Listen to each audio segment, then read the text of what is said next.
So some of the work in this exhibit are of waterfalls. And right after my last show, which was in the fall of 2020, and those pieces were, as you can imagine, sort of personal and small to the Twin Cities, a lot of Bde-Makaska, which is right near where I live, and other bodies of water that are here in the Twin Cities.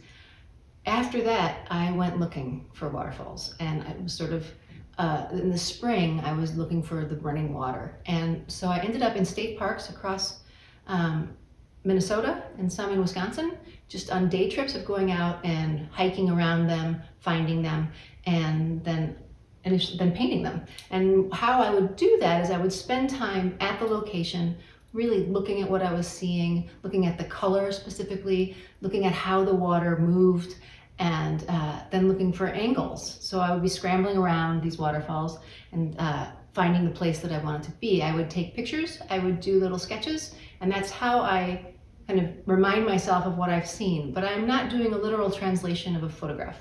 I am doing my impression of the time that I was there. Sometimes I'll have some color that I jot down while I'm on the site, and sometimes I'm using the photograph just to kind of create a composition. Once I've done that, I am taking it and distilling it down to just the things that I find interesting in it. And oftentimes I remove people who are in the setting, or infrastructure, things that are built around there. And it's because I'm creating an image that I'm most interested in, and is pleasing to me. And so I'm working both from photographs and from life and from my memory.